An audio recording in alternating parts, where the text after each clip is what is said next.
Bismillahirrahmanirrahim. Assalamualaikum warahmatullahi wabarakatuh. Alhamdulillahi ala ihsanih wa syukru lahu ala taufiqihi wa amtinani. Asyhadu an la ilaha illallah wahdahu la syarika lahu ta'ziman li sya'nih. Wa asyhadu anna Muhammadan abduhu wa rasuluhu da'ila ridwanih. Allahumma salli alaihi wa ala alihi wa ashabihi wa ikhwani. Hadirin hadirat yang dirahmati oleh Allah Subhanahu wa taala, kita lanjutkan bahasan kita sampai pada ayat ke-98. Allah berfirman menegur para ahlul kitab, terutama orang Yahudi yang merupakan tetangga-tetangga Nabi sallallahu alaihi wasallam di Madinah, dan juga teguran kepada orang Nasara, terutama wafdu Najran, yaitu utusan mereka yang datang dari Najran untuk berdiskusi dengan Nabi sallallahu alaihi wasallam. Allah berfirman, "Qul ya ahlal kitab, lima takfuruna bi ayatillahi wallahu syahidun ala ma ta'malun." Katakanlah wahai ahlul kitab, yaitu Yahudi Nasrani, kenapa kalian kufur kepada ayat-ayat Allah sementara Allah menyaksikan apa yang kalian kerjakan? Yaitu teguran, kenapa kalian ahlul kitab kufur kepada ayat-ayat padahal kalian tahu akan kebenaran ayat-ayat tersebut. Sebagian ahli tafsir mengatakan maksudnya terkait dengan ayat-ayat yang menyebutkan tentang kenabian Nabi Muhammad sallallahu alaihi wasallam. Kalian nekat mengingkarinya. Ya. Dan Allah memanggil dengan seruan ahlul kitab, yaitu sungguhnya mereka harusnya lebih utama untuk beriman karena mereka punya ilmu tentang Nabi Muhammad SAW dan mereka telah diberi nikmat sebelumnya dibandingkan umat-umat yang lain yang tidak diberi kitab suci. Yahudi telah diberikan Taurat dan di situ disebutkan tentang Nabi, dan Nasara diberikan Injil dan juga disebut tentang Nabi Muhammad SAW. Namun mereka tidak mensyukuri nikmat tersebut, nikmat berupa pengkabaran tentang masa depan akan datang seorang nabi terakhir yang namanya Muhammad, yang harusnya mereka beriman dengan nabi tersebut, dan ini nikmat Allah beritahukan mereka. Sementara umat-umat lain Allah tidak kasih tahu. Umat-umat lain tidak ada kitab suci, tidak tahu. Dan mereka harusnya bersyukur sudah dikasih tahu dan mereka sudah tahu, tinggal beriman, tetapi justru mereka tidak beriman. Maka Allah bertanya dengan pertanyaan pengingkaran, "Lima takfurun?" Kenapa kalian kufur kepada ayat-ayat Allah? Wallahu syahidun ala ma ta'malun. Sementara Allah menyaksikan apa yang kalian kerjakan. Kalian nekat dan ini ada Allah saksikan dan akan ada balasannya, Kemudian ayat berikutnya, Qul ya ahlal kitabi lima tasudduna an sabilillahi man amana tabghunaha iwaja wa antum syuhada. Wahai ahlul kitab, kenapa kalian menghalangi manusia dari jalan Allah? Kalian menghalangi man amana, orang yang telah beriman kalian menghalanginya. Tabghunaha iwaja, kalian ingin jalan Allah menjadi bengkok. Wa antum syuhada, padahal kalian menyaksikan. Wa ma Allahu bighafilin amma ta'malun. Dan Allah tidaklah lalai dari apa yang kalian kerjakan. Maka pada ayat ini Allah tegur lagi yang kedua kali. Karena ahlul kitab selain mereka nekat mengingkari kenabian Nabi Muhammad sallallahu alaihi wasallam padahal mereka sudah tahu, mereka tidak cukup sampai di situ saja. Tapi mereka juga ingin menjadikan orang beriman murtad, sehingga mereka mencari cara, strategi bagaimana jalan Allah bisa menjadi bengkok. Makanya Allah mengatakan, "Qul ya ahlal kitab lima tasudduna an sabilillahi man aman." Kenapa kalian menghalangi orang yang sudah aman dari jalan Allah Subhanahu wa taala? Tabghunaha iwaja, kalian ingin jalan tersebut menjadi bengkok, menjadi salah. Kata para ulama, kalau ingin menyesatkan orang yang sudah sesat dari awal, ini masih mending. Tetapi ahlul kitab ingin menyesatkan orang yang sudah beriman. Karena mereka hasad, karena mereka dengki, Kalau yang sudah sesat dibiarkan sesat, ini juga keburukan, tapi masih lebih mending daripada orang yang sudah beriman kemudian ingin disesatkan. Maka di sini Allah celah mereka, kenapa kalian menghalangi orang-orang yang sudah beriman dari jalan Allah? Ini lebih parah daripada kalau kalian menghalangi orang-orang yang sudah sesat dari awal. Tabaghunaha iwaja. Kalian ingin jalan Allah menjadi menyimpang, itu mereka kasih syubhat, mereka memberi gambaran yang tidak benar tentang Islam, mereka membuat orang ragu tentang Islam. Ini kerjaan mereka. Sehingga orang yang beriman maunya menyimpang. Maunya menyimpang. Wa antum syuhada, dan kalian bersaksi akan kebenaran Islam, kalian tahu. Dan ini kalian menyaksikan itu semua.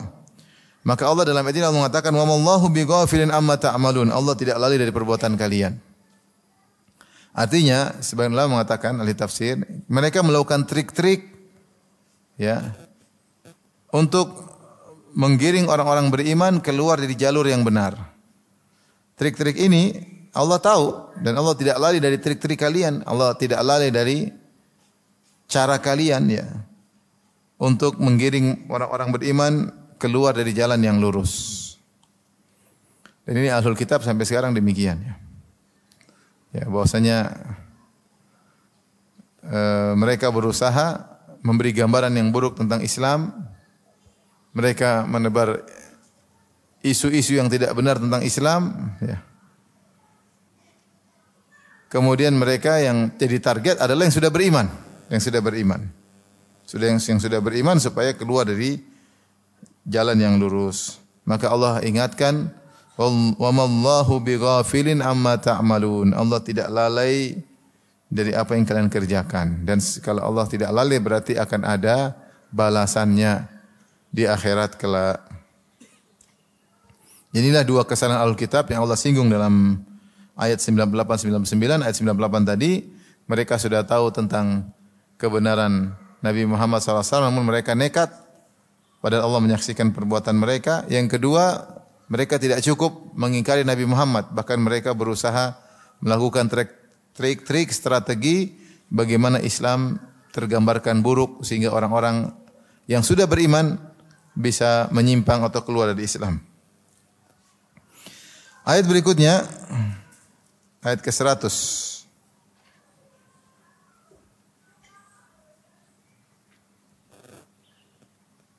Allah berfirman, Ya ayyuhalladzina amanu in tuti'u fariqam minal ladzina utul kitaba yaruddukum ba'da imanikum kafirin. Wahai orang yang beriman, jika kalian mengikuti sebagian dari orang-orang yang diberi Alkitab, niscaya mereka akan mengembalikan kalian menjadi orang-orang kafir setelah kalian beriman. Allah ingatkan, memberi peringatan kepada orang-orang beriman tentang perbuatan sekelompok orang-orang Ahlul Kitab yang bekerja keras agar kalian bisa murtad kembali. Karena mereka hasad dengan kalian yang beriman.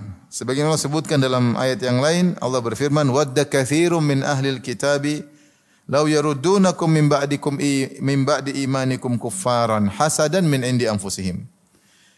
Sungguh banyak dari Ahlul Kitab yang berangan-angan seandainya bisa mengembalikan kalian jadi kafir setelah kalian beriman. Mereka ingin kalian musyrik kembali. Hasadan min indi anfusihim. Karena mereka hasad dari diri mereka, hasad kepada kaum mukminin. Jadi Allah gambarkan bahkan tidak harus para sahabat masuk Nasrani. Kayaknya susah para sahabat masuk Nasrani. Mereka hanya ingin para sahabat untuk murtad kembali. Untuk murtad kembali. Kenapa mereka hasad? Karena mereka pingin mereka adalah yang terbaik. Mereka adalah satu-satunya ras yang dicintai oleh Allah Subhanahu wa taala. Mereka salah satunya ras Bani Israel yang diutus nabi-nabi kepada mereka. Mereka tidak pingin ada orang-orang mulia dengan agama Islam. Sehingga kata Allah Subhanahu wa taala, kalau kalian ikuti sebagian mereka, mereka akan mengembalikan kalian kafir kembali. Bukan masuk Nasrani atau Yahudi, tidak. Bahkan orang Yahudi tidak berminat ras lain masuk ke agama Yahudi. Sebagian Yahudi yang fanatik, dia enggak mau ras lain masuk ke Yahudi, enggak perlu. Karena mereka menjaga ras mereka. Yang penting kafir. Mereka ingin orang-orang pada kafir. Kenapa? Karena hasad. Tapi Allah Subhanahu wa taala berfirman setelah itu, ya.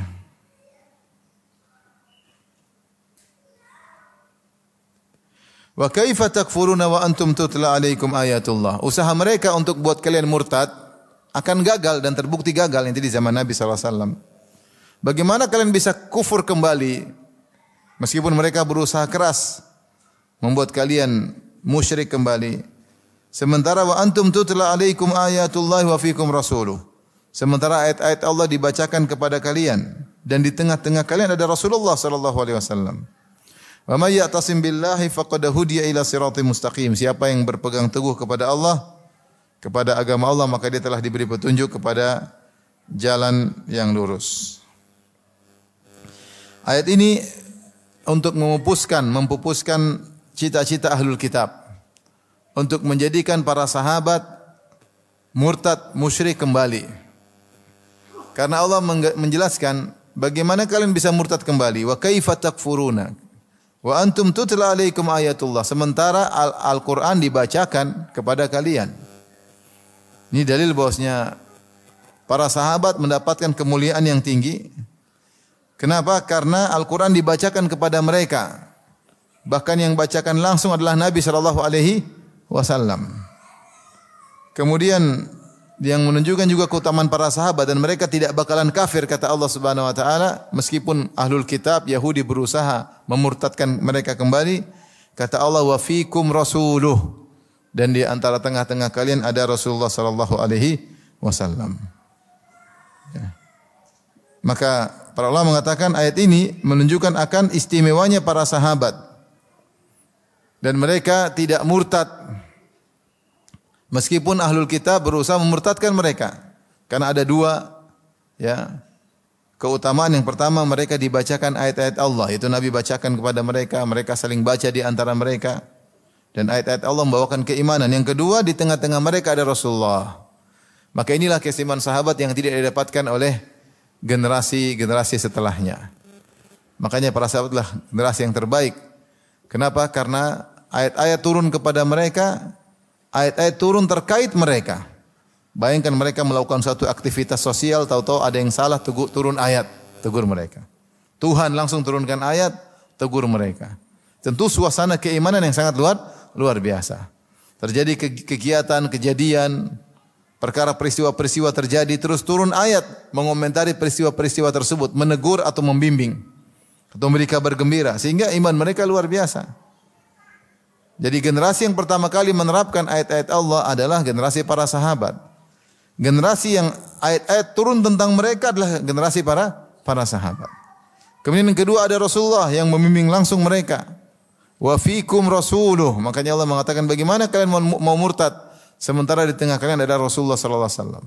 Mereka lihat langsung akhlak Nabi, mereka lihat langsung ya bagaimana perangai Nabi, mukjizat Nabi mereka lihat langsung. Mereka salat langsung di belakang Nabi sallallahu alaihi wasallam, mereka langsung mendengar ceramah Nabi sallallahu alaihi wasallam. Maka para sahabat susah untuk murtad. Berbeda dengan generasi-generasi setelahnya yang tidak mendapatkan keutamaan tersebut. Tetapi Allah Subhanahu wa taala kemudian memberikan kaidah umum, kata Allah, "Wa may ya'tasim billah", siapa yang berpegang teguh dengan agama Allah meskipun tidak ada Nabi sallallahu alaihi wasallam sudah meninggal dunia, faqad hudiya ila siratim mustaqim, sungguh dia telah diberi petunjuk kepada jalan yang lurus. Maka ini ikhwan, meskipun ayat ini terkait dengan para sahabat yang di mana Nabi masih hidup di tengah-tengah mereka dan Al-Qur'an turun kepada mereka, namun kalau kita meniru mereka, istilahnya kita berusaha baca Al-Quran setiap hari. Kita berusaha mempelajari hadis-hadis Nabi setiap hari. Seringlah, bukan mungkin setiap, tapi sering kita belajar hadis-hadis Nabi. Sering kita pelajari ayat-ayat Allah. Berpegang teguh agama Allah, maka niscaya dengan izin Allah tidak akan mengalami namanya murtad. Ya. Karena di antara penghalang murtad adalah membaca Al-Quran dan menelaah sunnah-sunnah Nabi SAW. Dan berpegang teguh kepada agama Allah Subhanahu wa taala. Jadi meskipun Orang-orang Yahudi begitu semangat, ya, begitu semangat, bercita-cita agar para sahabat bisa murtad, namun mereka tidak bisa memurtadkan para sahabat karena tadi keistimewaan para sahabat. Al-Quran turun kepada mereka, Nabi bacakan langsung ayat-ayat kepada mereka, Nabi praktekkan langsung Al-Quran kepada mereka. Mereka yang langsung praktekkan ayat-ayat Allah Subhanahu Wa Taala, Allah langsung tegur mereka, Allah langsung bimbing mereka, Allah langsung arahkan mereka. Dan mereka melihat mukjizat Nabi SAW, mereka beribadah bersama Nabi SAW, mereka berjihad bersama Nabi SAW, mereka berjuang bersama Nabi SAW, berbagai macam keimanan yang mereka rasakan. Hal ini tidak mungkin menjadikan para sahabat murtad.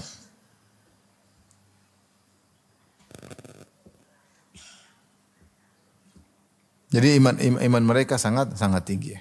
Kalau kita baca tentang kisah para sahabat sungguh menakjubkan ya. Seperti Abbad bin Bishr radhiyallahu ta'ala ketika perang bersama Nabi SAW, dia salat malam ketika sedang di masa perang, malam hari berhenti, dia salat malam. Dia bertugas menjaga, kemudian salat malam. Tahu-tahu dia dipanah. Panah pertama dia lanjutkan salatnya. Anak panah kedua dia lanjutkan salatnya. Anak panah ketiga kena tubuhnya, baru dia berhenti salat. Maka ditegur oleh Ammar bin Yasir, kenapa kau tidak bangunkan saya? Ammar bin Yasir tidur waktu gantian mereka. Kenapa kau tidak bangunkan saya? Dia bilang, saya sedang baca surat Al-Kahfi. Saya tidak ingin menghentikan di tengah bacaan. Subhanallah, di panah masih terus baca apa? Surat Al-Kahfi. Kalau kita lihat, Masya Allah, luar biasa bagaimana kenyamanan mereka solat. Dalam solat mereka nyaman. Sampai terkena anak panah masih lanjutkan apa? Solat. Mungkin kita bingung kok bisa demikian, tapi enggak usah bingung kalau tahu sebabnya. Kata pepatah Arab, idza urifa sabab batalal ajab. Kalau diketahui sebab maka tidak usah heran. Enggak usah heran mereka begini karena guru mereka siapa? Nabi sallallahu alaihi wasallam. Kalau kita lihat Abu Bakar bisa menyumbangkan seluruh hartanya, ya memang heran, tapi enggak usah heran kalau ternyata gurunya siapa? Rasulullah sallallahu alaihi wasallam. Wa fiikum rasuluh, di tengah-tengah ada Rasulullah sallallahu alaihi wasallam. Nah, Nabi mungkin sudah meninggal, tapi bukan berarti meskipun sudah meninggal bukan berarti kita terputus dari sebab-sebab istiqamah. Di antara sebab istiqamah adalah pelajari sunnah-sunnah Nabi sallallahu alaihi wasallam. Maka saya sering sampaikan di antara sebab utama istiqamah adalah ta'lim, adalah apa? Ta'lim, belajar. Ta'allum dan ta'lim, belajar dan mengajar ya. Betapa banyak orang-orang yang sudah berguguran, sudah tidak ikut pengajian lagi entah ke mana ya, dan mereka akhirnya futur. Tapi yang rutin pengajian, membaca ayat-ayat Allah, mendengar hadis-hadis Nabi, mudah-mudahan dengan sebab tersebut Allah menjadikan istiqamah. Mungkin dia terjerumus, mungkin dia terjatuh, mungkin dia berdosa, tapi dia kembali lagi kalau dia tidak meninggalkan ta'lim. Tapi kalau dia sudah mulai tidak ikut pengajian, mulai sibuk, nah, tidak ada yang mengingatkan dia. Sehingga mulai dia menyimpang sedikit demi sedikit, mulai terjerumus dalam duniawi, kemaksiatan, akhirnya bablas. Mau kembali lagi sudah susah. Lain halnya kalau menyisihkan waktu untuk mendengar ayat-ayat Allah, mendengar hadis-hadis Nabi, ada peringatan, ada refresh, sehingga dia dengan izin Allah bisa istiqamah.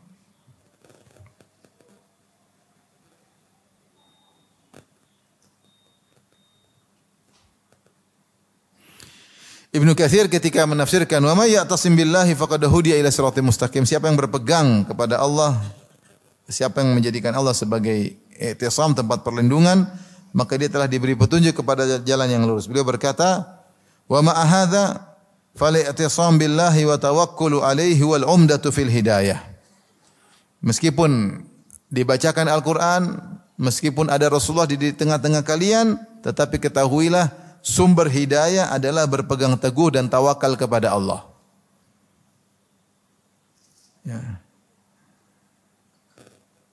Wal uddatu fi muba'adatil ghawayah wal wasilatu ila rasyad, dan juga tentunya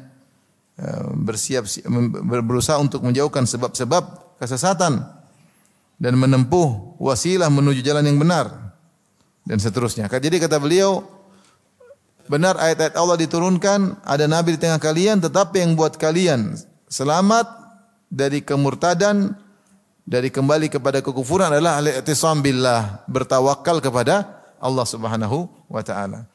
Mau saya ketika kita selalu juga ikut pengajian, jangan juga kita terlalu jumawa, terlalu pede, tenang ikut pengajian insyaallah selamat. Enggak, tetap itu hanya sebab yang tetap agar kita selamat bersandar kepada siapa? Allah. Karena hati ini sangat mudah berubah. Kita di zaman ini sangat mudah apa yang kita nonton, apa yang kita lihat, apa yang kita dengarkan bisa benar-benar merubah hati kita dalam hitungan detik, ya. Kita lihat sesuatu hati kita bisa berubah. Kita dengar sesuatu hati kita bisa berubah. Oleh karenanya penyelamat sesungguhnya adalah wa may ya'tasim billah, siapa yang berpegang teguh kepada Allah, itu tawakal kepadanya, maka itulah yang menyelamatkannya. Taib ayat berikutnya Allah Subhanahu wa taala berfirman, "Ya ayyuhalladzina amanu taqullaha haqqa tuqatih wa la tamutunna illa wa antum muslimun." Wahai orang yang beriman, bertakwalah kepada Allah dengan takwa yang sebenar-benarnya. Wa la tamutunna illa wa antum muslimun, dan janganlah kalian meninggal kecuali kalian dalam kondisi Islam, ya. Yaitu apa itu takwa? Kata Ibnu Mas'ud radhiyallahu taala anhu tentang makna takwa, an yuta'a fala yu'sa, yaitu Allah ditaati dan tidak dimaksiati. Wa an yuzkar fala yunsa, zikir kepada Allah dan tidak dilupakan, ingat kepada Allah dan tidak dilupakan. Wa an yushkar fala yukfar, senantiasa bersyukur kepada Allah dan tidak dikufuri. Ini kesimpulan dari Ibnu Mas'ud tentang makna takwa. Karena makna takwa banyak, ya. Intinya takwa itu menjalankan ketaatan, meninggalkan kemaksiatan. Itu namanya takwa. Takwa kalau disebutkan secara sendirian, maknanya adalah menjalankan ketaatan, menjauhi larangan. Kalau disebutkan dengan kebajikan albir, maka takwa khusus meninggalkan maksiat. Seperti firman Allah, wa ta'awanu 'alal birri wat taqwa. Ya, saling tolong menolong kalian dalam kebajikan, ketakwaan. Maksudnya kebajikan adalah melakukan kebaikan, ketakwaan maksudnya meninggalkan kemaksiatan. Tapi kalau takwa disebut sendiri, maka menggabungkan kedua-duanya. Maka seperti firman Allah, ya ayyuhalladzina amanu taqullaha, wahai orang yang beriman bertakwalah. Maksudnya kerjakanlah perintah-perintahnya dan jauhi larangan-larangannya. Ibnu Mas'ud menyimpulkan, bagaimana cara menjalankan ketaatan, meninggalkan larangan? Caranya an yuta'a fala yu'sa, ditaati jangan dimaksiati. Wa an yuzkar fala yunsa, jangan lupa zikir kepada Allah, jangan sampai dilupakan Allah Subhanahu wa taala. Wa an yushkar fala yukfar, dan senantiasa bersyukur kepada Allah, jangan ingkar, jangan lupa dengan kenikmatan-kenikmatan yang Allah berikan.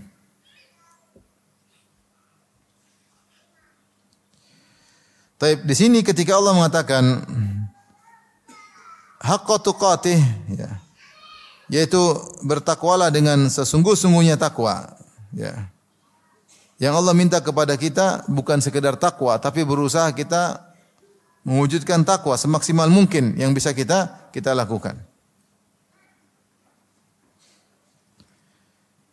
Oleh karenanya Rasulullah berdoa, Allahumma nas'alukal huda wa tuqa, ya Allah aku mohon kepada Engkau petunjuk dan ketakwaan. Rasulullah sudah bertakwa, tapi Rasulullah minta lagi tambahan apa? Ketakwaan. Bahkan Allah mengatakan kepada Nabi, ya ayuhan nabiyyu taqillah wa la tuti'il kafirin wal munafiqin. Dalam surat Al-Ahzab kata Allah, wahai Nabi bertakwalah.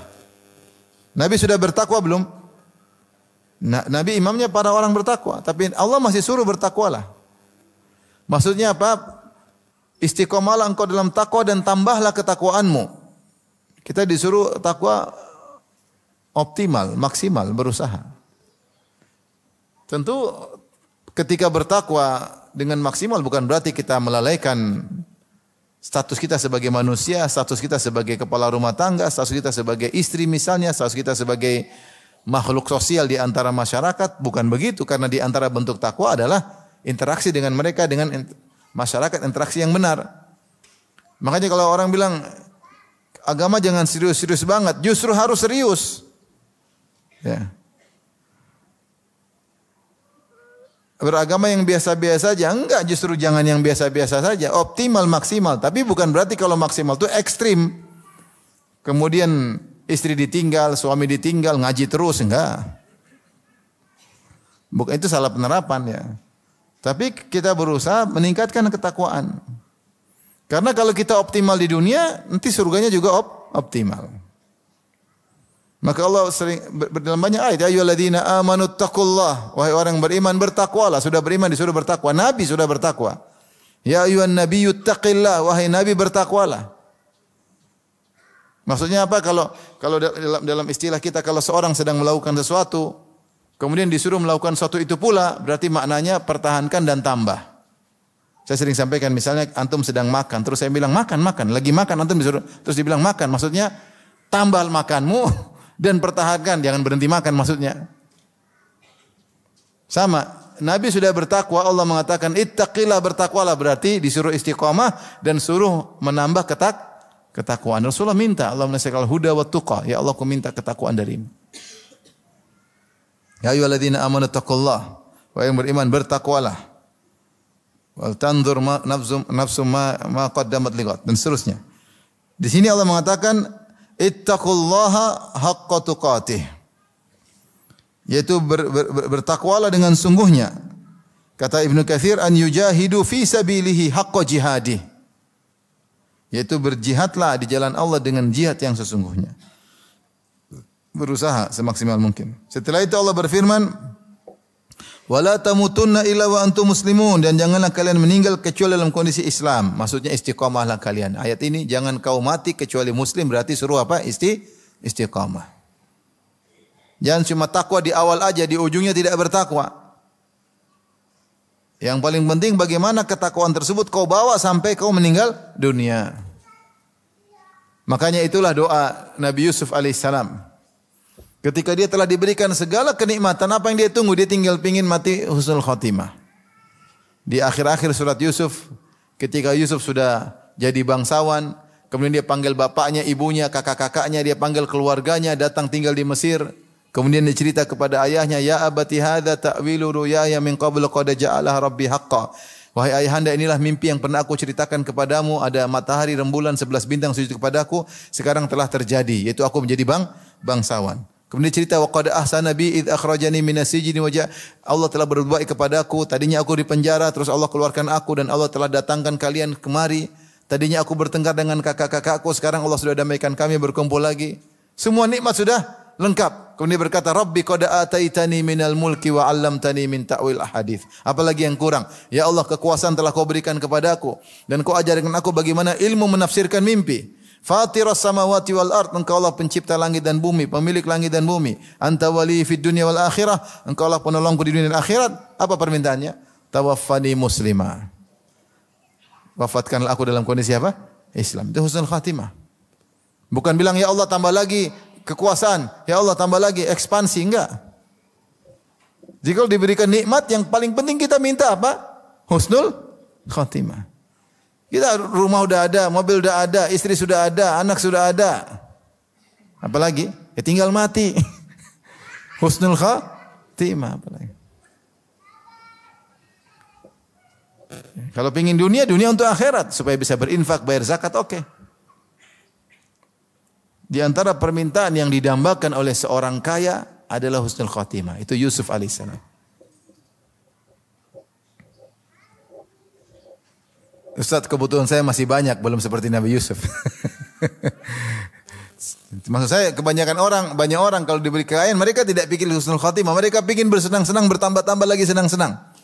Sementara Yusuf alaihissalam ketika diberi kekuasaan, dia minta apa? Husnul khatimah. Dan Allah mengatakan, wala tamutunna illa wa antum muslimun, jangan kalian meninggal kecuali dalam kondisi Islam. Maka seorang berusaha istiqamah. Istiqamah bukan berarti dia tidak pernah dosa. Siapa sih tidak pernah dosa? Siapa tidak pernah? Mustahil. Kullu bani Adam khata'. Manusia pasti melakukan dosa-dosa. Wa khairul khata'ina tawabun, dan sebaik-baik pendosa adalah yang bertobat. Kita tidak disuruh tidak pernah berdosa. Kita disuruh istiqamah, tapi meskipun kita istiqamah, kita pasti terjatuh. Kata Allah Subhanahu wa taala, istaqimu wa lan tuhsuh. Istiqamalah kalian dan kalian tidak bakalan mampu, kata Nabi.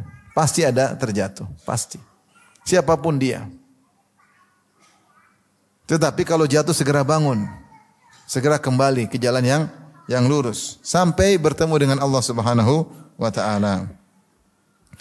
Tapi bagaimana cara untuk bisa meninggal dalam kondisi Islam? Ibnu Katsir rahimahullah menyebutkan beberapa hadis terkait dengan ayat ini. Wala tamutunna illa wa antum muslimun. Janganlah kalian meninggal kecuali dalam kondisi Islam.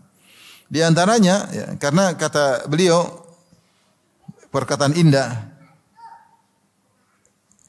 Beliau berkata menafsirkan ayat ini, "Ai hafizu alal Islam fi hali sihhatikum." Jagalah Islam kalian ketika dalam kondisi sehat. Wa salamatikum, dan kemudian dalam kondisi selamat, tidak banyak problem, tidak banyak musibah, selamat. Litamutu alaihi, agar kalian meninggal di atas Islam tersebut. Kenapa beliau menyebutkan sebab fa innal karima qad ajra adatahu bi karamihi. Karena Al-Karim yaitu Allah yang Maha Mulia telah menjalankan sunnah-sunnahnya, yaitu menjalankan tradisinya, kebiasaannya. Apa kebiasaan Allah? Annahu man asha ala syai'in mata alaihi. Siapa yang hidup di atas sesuatu kegiatan, dia akan meninggal di atas kegiatan tersebut. Wa man mata ala syai'in bu'itsa alaihi. Siapa yang meninggal di atas sesuatu tersebut, maka dia akan dibangkitkan di atas sesuatu tersebut. Fa'iyadzan billahi min khilafi dzalik. Semoga Allah melindungi kita dari yang tidak ya, perkara yang buruk.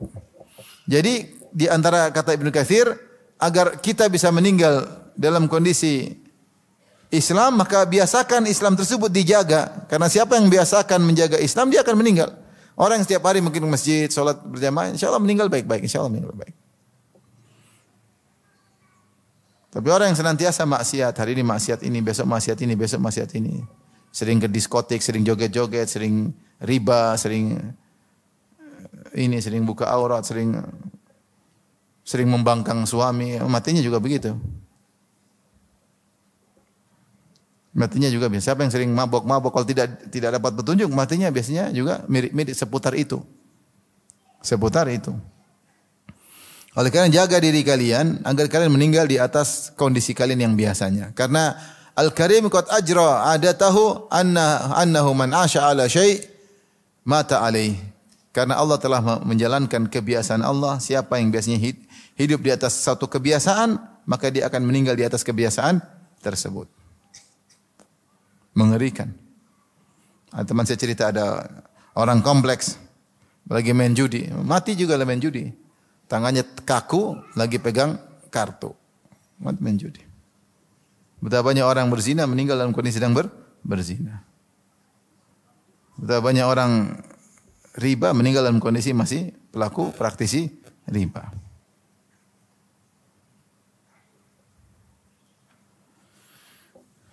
Taib. Kemudian beliau membawakan hadis. Beliau berkata, meriwayatkan hadis dari Nabi sallallahu alaihi wasallam, ya.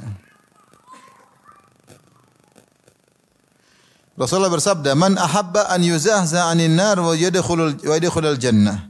Siapa yang ingin diselamatkan dari neraka jahanam dan masuk surga, faltudrikhu maniyatuhu. Hendaknya dia meninggal dalam kondisi apa? Wa huwa yu'minu billahi wal yawmil akhir, dalam kondisi beriman kepada hari akhirat. Wa ya'ti ilan nasi ma yuhibbu an yu'ta ilaihi. Dan dia melakukan kepada manusia apa yang dia suka jika dilakukan kepadanya. Ini di antara sebab husnul khatimah, menjaga keimanan. Yang kedua, berakhlak mulia. Nabi sebut ini sahih Muslim.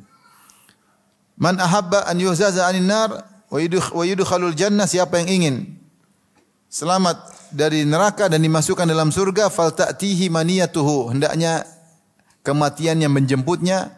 Wa huwa yu'minu billahi wal yawmil akhir, beriman kepada Allah dan hari akhirat. Ini perlu kita tingkatkan, iman kepada Allah, iman kepada hari akhirat. Akan ada hari pembalasan. Apa yang kita lakukan, apa yang kita ucapkan, apa yang kita lihat, apa yang kita dengar, apa yang kita tulis, apa yang kita komentari, semuanya akan ada pembalasannya. Kemudian ini yang pertama, jadi kita kuatkan iman kepada Allah dan hari akhirat agar husnul khatimah. Di antaranya, wal ya'ti ilan nasi alladhi yuhibbu an yu'ta ilaihi. Lakukanlah kepada manusia, bersikaplah kepada manusia, berikanlah kepada orang lain apa yang kau suka jika dilakukan kepadamu.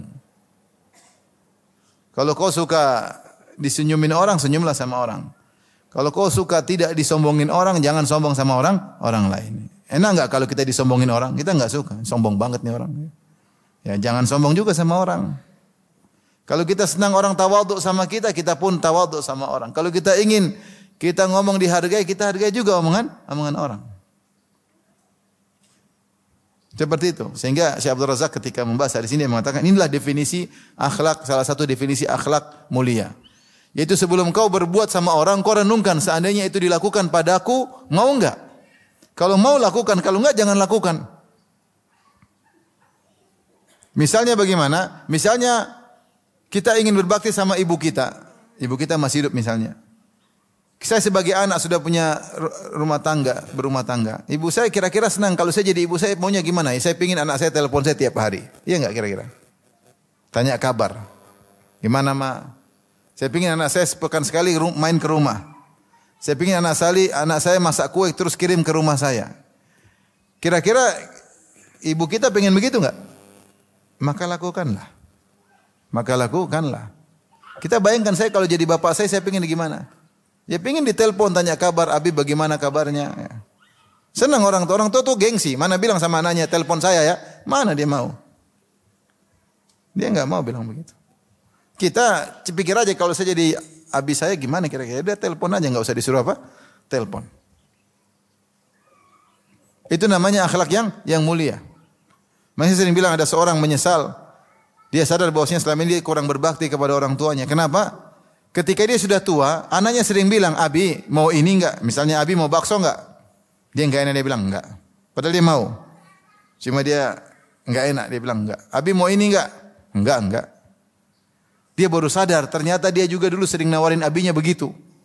Harusnya enggak usah tawar, langsung belikan aja bakso. Kalau abinya enggak mau dia yang makan, harusnya begitu kan? Tapi kalau tanya dulu, Abi mau ini enggak? Abi mau anu enggak? Yang ditawarin doang. Namanya abinya mungkin kalau namanya orang apa ya, kadang-kadang enggak enak digituin, makanya dia bilang enggak usah. Enggak usah. Enggak apa-apa kok Abi enggak perlu, padahal dia perlu. Orang tua segan sama kita. Sementara kita kalau minta sama orang tua enggak pernah segan. Minta. Maka setelah itu dia sadar ternyata saya dulu kurang berbakti. Karena orang tua saya enggak pernah minta-minta. Dan bukan berarti dia enggak pernah minta kemudian kau tidak kasih. Ya. Betapa banyak orang tua menderita anaknya cuekin dia sekarang. Anaknya enggak urusin dia, enggak pernah telepon dia, enggak pernah kunjungin dia, seakan-akan sudah lupa. Dari sebagai orang tua udah sibuk dengan keluarganya, sibuk dengan anaknya. Orang tua paling senang apa? Paling senang kalau dia punya cucu dibawa di rumah. Benar senang enggak?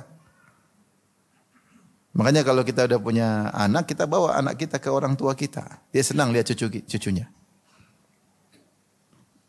Nah, kalau wanita agar bisa husnul khatimah, berakhlak mulia sama suami, kira-kira suami maunya gimana ibu-ibu?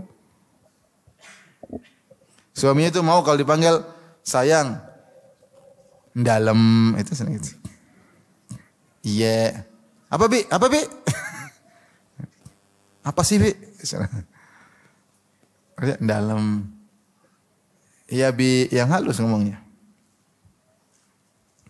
Suami maunya apa? Suami maunya istrinya melayani suaminya, dimanja. Abi ada yang sakit biar Umi pijit gitu kan senang. Ini kenapa Bi? Bengkak. Sudah Bi, ke dokter Bi. Maksudnya kan jangan dulu begitu. Kenapa Bi? Aduh Masya Allah. Kenapa Bi? Sabar ya Bi. Ya begitu senangnya suami. Benar enggak suami-suami? Ayo makanya mampir beli obat. Jadi kita renungkan kalau saya sebagai pihak lelaki apa yang saya sukai, kerjakanlah, itu namanya istri soleha pingin husnul khatimah. Kita juga laki-laki begini, kalau istri kita kira-kira istri kita maunya gimana? Istri kita maunya ya kalau kita kemana kita telepon kasih tahu, ada kegiatan telepon. Syekh bin Baz rahimahullah, saya dengar itu sudah ulama. Syekh bin Baz rahimahullah, saya dengar dari Syekh Abdul Razak cerita Syekh bin Baz kalau dia dakwah, dia kemudian sampai suatu tempat dia telepon istrinya. Kalau enggak salah istrinya 3. Dia telepon istri pertama, istri kedua, istri ketiga. Itu satu aja nggak bisa telepon. Maksudnya dia telepon 1, 2, 3. Karena dia tahu yang disenangi istri adalah kontak. Kita kontak. Mungkin kita nggak belikan hadiah, tapi kalau kita kontak menunjukkan dia kita perhatian sama dia. Jadi perlu kita berenungan sebentar aja nggak salah lama. Istri saya maunya gimana sih? Ya. Kadang kita misalnya safar. Istri pingin ada sesuatu dibawa meskipun barang murahan, belikan kue kayak, belikan apa kayak, kue pia kayak, keripik apa kayak, keripik Minang kayak apa kayak. Enggak mahal-mahal ya, tidak harus emas. Kalau bisa sih oke sih, tapi kalau enggak bisa mau dipaksain ya. Tapi dia kalau ada sesuatu dia bawa dia senang. Bukan masalahnya harga kue tersebut, tapi perhatian suami membelikan sesuatu buat dia. Perempuan kan gitu, baper. Oleh karenanya kita perlu sedikit perenungan. Kalau kita ingin husnul khatimah, lakukan yang terbaik bagi di sekeliling kita. Kita punya pembantu, kira-kira apa yang bisa kita pembantu senangnya bagaimana? Pembantu senangnya gimana? Gaji jangan telat. Kalau dia kerja capek dikasih bonus, ya kan begitu. Ya kita lakukan. Seandainya saya di posisi dia, jadi pembantu bagaimana? Saya ingin husnul khatimah nih. Kalau saya jadi pembantu, saya apa yang saya inginkan? Saya inginkan majikan saya tidak ngomel-ngomel sama saya. Kemudian kalau kasih gaji pada waktunya, kalau ada makanan enak juga dikasih, kan begitu. Kalau saya kerja keras lebih daripada biasanya dikasih bonus, pembantu betah. Pembantu betah. Ya. Oleh karenanya di antara cara untuk husnul khatimah, wa ya'ti ilan nasi ma yuhibbu an yu'ta ilaihi. Dia melakukan kepada orang lain apa yang dia suka jika dilakukan pada dirinya. Masing-masing bertakwa kepada Allah dalam bersikap kepada tetangganya, pada orang tuanya, kepada kakaknya, kepada adiknya. Jangan kita cuek ya. Kita ingin cari pahala.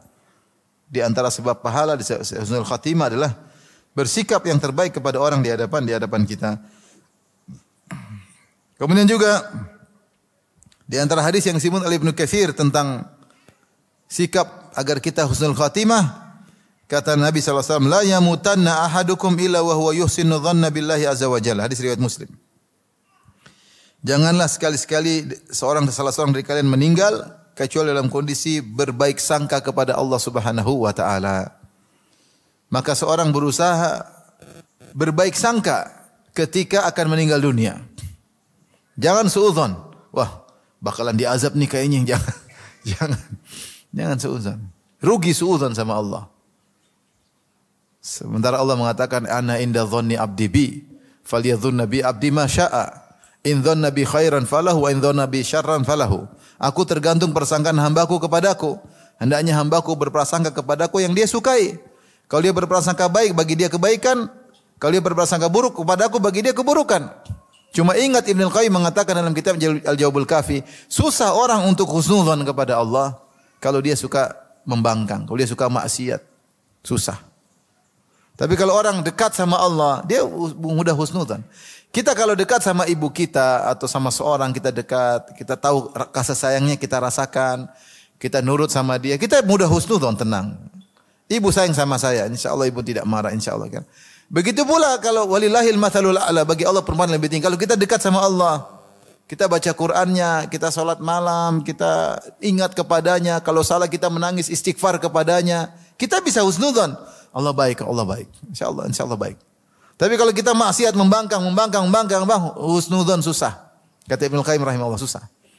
Makanya kalau kita terkena musibah susah untuk husnudzon, kita bawaannya suudzon. Dan musibah paling berat kalau mau meninggal dunia. Enggak gampang mau husnudzon. Betapa banyak orang disuruh ingat Allah, dia enggak mau ingat Allah. Betapa banyak orang suruh ingat Allah, meninggal malah nyanyi. Malah bicara dagangan. Karena jarang ingat Allah, selalu dibicarakan dagangan, jarang zikir. Jadi enggak ingat. Dia ingat dagang ini harganya sekian, harga sekian. Itu yang dia pikirkan. Mau husnudzon bagaimana kepada Allah. Maka di antara cara husnul khatimah adalah husnudzon kepada Allah ketika akan meninggal dunia. Menggabungkan adalah khauf dan raja, berharap kepada Allah dan takut dengan azabnya.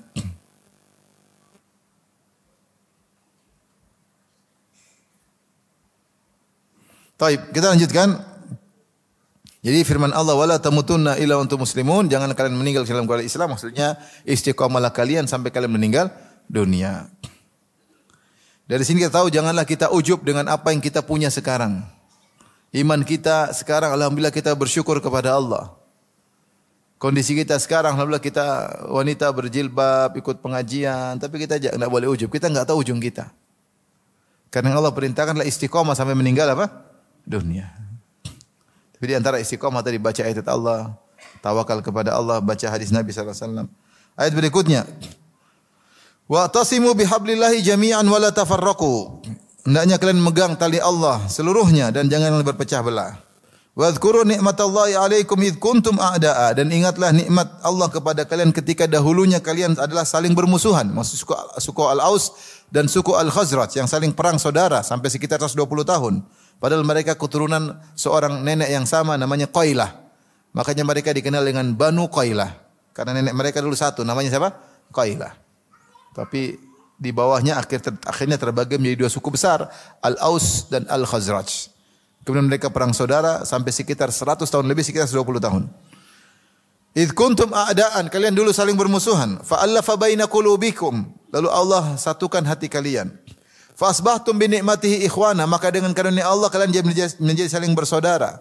Wa kuntum ala syafa hufratin minan nari fa anqadhakum minha, kalian dulu berada di jurang neraka, di pinggir jurang neraka. Lalu Allah selamatkan kalian dari jurang tersebut, dari neraka tersebut.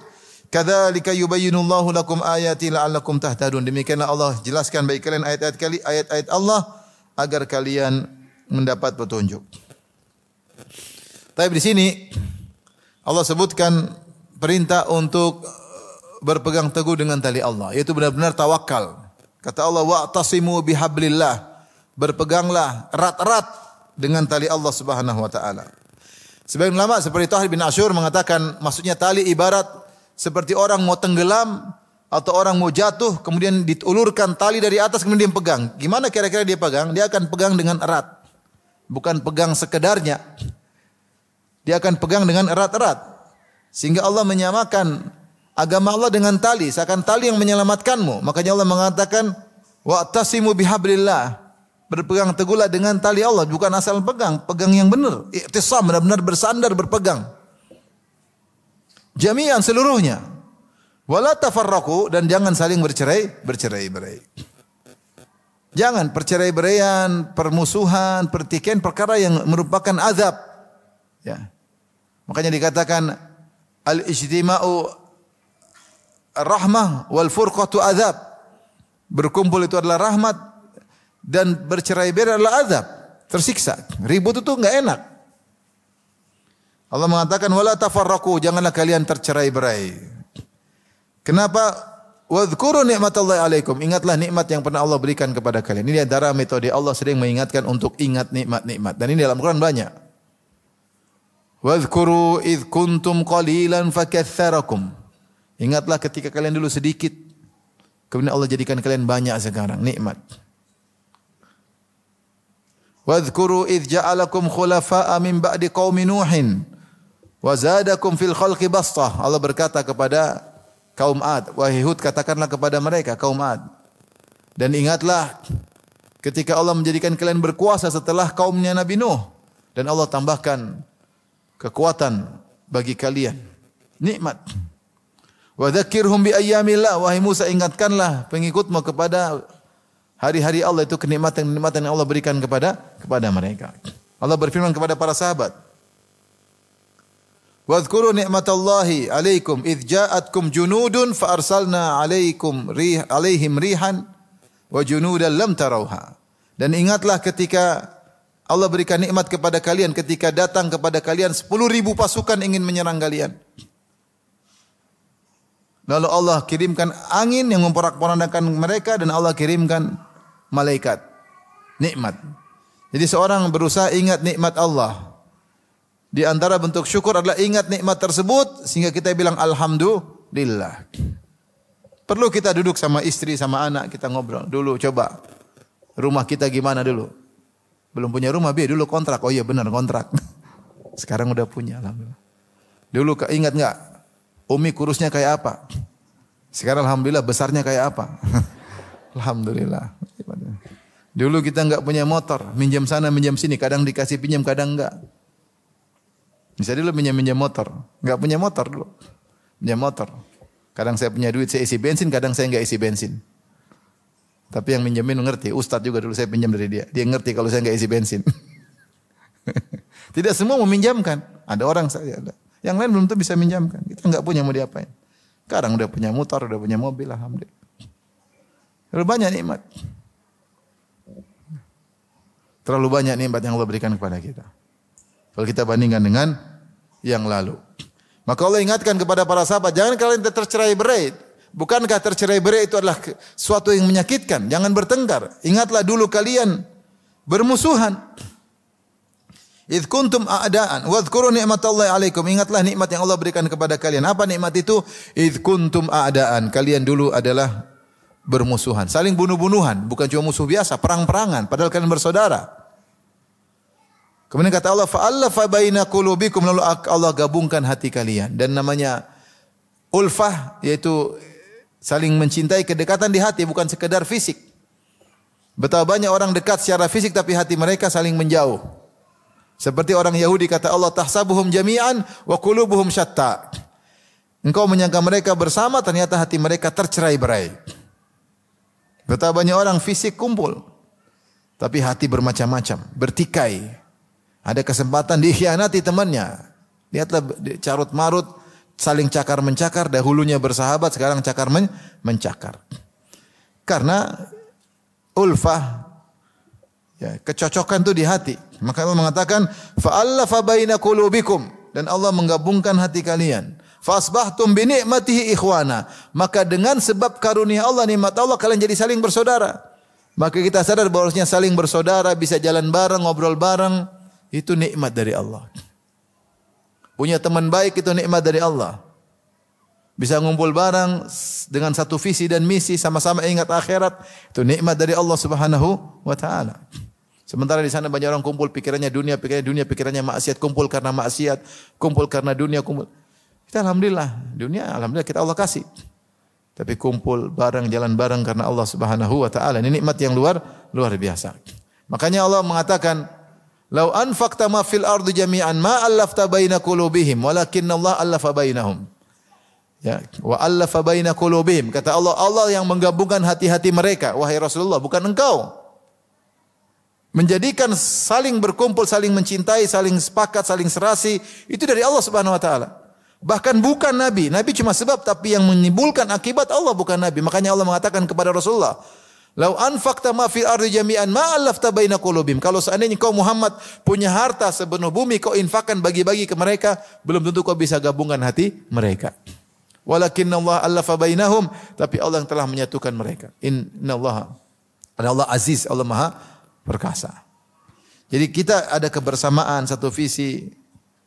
Ini nikmat luar biasa. Maka Allah ingatkan, fa'allafa baina qulubikum. Tadinya kalian bertengkar, bermusuhan, bunuh-bunuhan.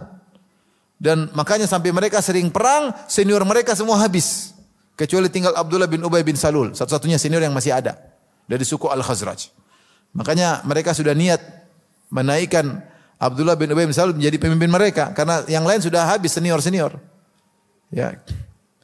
Tinggal yang junior-junior, yang tinggal senior tinggal satu ekor, siapa? Abdullah bin Ubay bin Salul. Ketika mau diangkat jadi pemimpin mereka, ternyata Nabi Islam masuk, Nabi yang diangkat jadi pemimpin, makanya dia hasad. Makanya dia jadi munafik aja lah. Dia enggak mau masuk Islam. Masuk Islam tapi KTP-nya Islam tapi hatinya munafik. Kata Allah, fa asbahtum bi ni'mati ikhwana, maka dengan nikmat Allah kalian menjadi saling bersaudara. Wa kuntum ala syafa hufratin minan nari fa anqadhakum minha. Kalian dulu di pinggir, di jurang neraka. Benar, kalau kalian waktu itu meninggal saling bertempur, kalian masih musyrik, pasti masuk neraka. Bukankah sekarang kalian beriman? Subhanallah. Amr bin As radhiyallahu anhu berkata, bagaimana dia saking kagum sama Nabi, sampai dia tidak berani melihat Nabi lama-lama karena karismatiknya Nabi. Sampai dia mengatakan, kalau kau suruh saya mensifati wajah Nabi, saya tidak mampu. Dia bilang, orang yang paling saya benci adalah Muhammad. Yang saya cita-citakan, saya bisa ketemu mat, saya bunuh dia. Ini yang paling saya inginkan. Kata Amr, kalau seandainya saya meninggal ketika itu, la kuntu min ahlin nar, saya pasti masuk neraka. Tapi kemudian Allah beri hidayah kepada aku, masuk Islam, maka jadilah Rasulullah orang yang paling saya cintai. Subhanallah. Dari mana Allah, siapa yang merubah hati? Allah Subhanahu wa taala. Dan saya tidak mampu melihat Nabi terus lama-lama. Kalau kalian menyuruh aku sifati wajah Nabi, aku tidak mampu. Amr bin As radhiyallahu taala anhu. Ini nikmat, ya. Kalau kalian dulu mati, wahai kaum Al-Aus dan kaum Al-Khazraj, kalian itu masuk neraka. Fa anqadhakum minha, maka Allah selamatkan kalian dari neraka. Kadzalika yubayyinullahu lakum ayati. Ini nikmat yang lain. Demikianlah Allah jelaskan ayat-ayatnya. la'allakum tahtadun, semoga kalian dapat petunjuk. Di antara nikmat Allah jelaskan ayat-ayatnya. Supaya apa? Supaya jelas dan kalian dapat petunjuk. Setelah itu Allah berfirman, wal takum minkum ummatu yad'una ilal khairi wa ya'muruna bil ma'ruf wa yanhauna 'anil munkar wa ulaika humul muflihun. Hendaknya ada di antara kalian sekelompok orang di antara kalian yang menyuruh kepada kebaikan dan mencegah kemungkaran. Dan mereka adalah orang yang beruntung. Ini keutamaan dakwah. Keutamaan dakwah. Di antara sebab tidak terjadinya tercerai-berai adalah berdakwah, beramar nahi mungkar. Separuh ulama mengatakan untuk menyatukan visi dan misi. Beramar nahi mungkar itu untuk menyatukan visi dan misi. Sehingga kalau visi dan misi sama tidak bertengkar. Tapi kalau setiap orang dibiarkan sesuai dengan keinginannya, satu punya hawa nafsu, satu punya hawa nafsu, pasti bertengkar. Pasti bertengkar. Di antara sebab agar tidak terjadi pertengkaran, maka ada yang beramar ma'ruf nahi munkar, yang menasihati, mengingatkan. Kalau seorang diingatkan, kalau malas disemangati, dimotivasi, sehingga dia berma'ruf nahi munkar. Dengan adanya amar nahi munkar, kalian akan terjaga. Tapi kalau semuanya diem, yang satu punya hawa nafsu dibiarin, satu berbuat kemungkaran dibiarin, yang akhirnya tercerai-berai, cepat atau lambat, hanya sekedar bom waktu. Kalaupun jasad mereka bersatu, hati mereka tercerai-berai. Tapi dengan adanya amar ma'ruf nahi munkar, tawasi bil haq, tawasi bis sabar, saling menasihati, maka terjadi persatuan. Jadi masalah kapan terjadi perceraian? Ketika satu tidak mau menasihati, yang satunya tidak mau dinasihati. Gimana mau jalan bareng? Susah. Dia lihat temannya salah, dia diam aja, ya gimana? Yang temannya juga salah ditegur, tidak mau ditegur. Gimana mau bersatu? Tapi kalau satu mau menasihati, siap menasihati, setiap kita siap untuk dinasihati, maka akan terjadi perdamaian, persatuan. Karena salah satu cara menjaga persatuan adalah amar ma'ruf nahi munkar. Kata Allah, wa ulaika humul muflihun, maka mereka adalah orang-orang yang beruntung. Ini di antara dalil tentang keutamaan berdakwah, mereka meraih al-falah. Al-falah itu kesuksesan. Kalau bahasa kita sukses dunia maupun sukses akhirat. Itu sukses terkait dengan agama. Kemudian kata Allah, wala takunu kalladzina tafarraqu wakhtalafu. Dan janganlah kalian menjadi seperti orang-orang yang tercerai-berai dan berselisih, maksudnya ahlul kitab. Min ba'di ma ja'ahumul bayyinat, setelah datang penjelasan, bukti-bukti yang nyata terhadap mereka, wa ulaika lahum adzabun azim, maka mereka itulah orang-orang yang mendapatkan azab yang pedih. Rasulullah ingatkan kaum sebelum kita, ahlul kitab Yahudi Nasara terpecah belah. Rasulullah bersabda, iftaraqatil yahudu ila 71 firqah. وافترقت النصارى إلى 72 فرقة وستفترق هذه الأمة إلى 73 فرقة كلها في النار إلا واحدة. Sungguhnya Yahudi telah terpecah menjadi 71 golongan, Nasrani telah terpecah menjadi 73 golongan, dan umat ini akan terpecah menjadi 73 golongan. Yahudi 71, Nasrani 72, Islam 73. Ya. Semuanya di neraka kecuali satu. Siapa mereka ya Rasulullah? Manhum ala ana ma alaihi ma ana alaihi al-yaum wa ashabi. Itu orang-orang berjalan di atas apa yang aku tapaki sekarang dan para sahabatku jalani. Jadi yang menakjubkan sini Allah mengatakan kalladzina tafarraqu wakhtalafu min ba'di ma ja'ahumul bayyinat. Seperti orang Yahudi Nasara yang mereka tercerai-berai padahal setelah datang bukti-bukti kebenaran. Jadi mereka bukannya tercerai-berai di atas kejahilan, tapi mereka di atas tercerai-berai setelah datang kebenaran. Kemudian mereka saling ribut, saling bercerai-berai sampai bergolong-golongan. Wa ulaika lahum adzabun azim, dan bagi mereka azab yang pedih. Demikian saja, wabillahi taufiq. Assalamualaikum warahmatullahi wabarakatuh.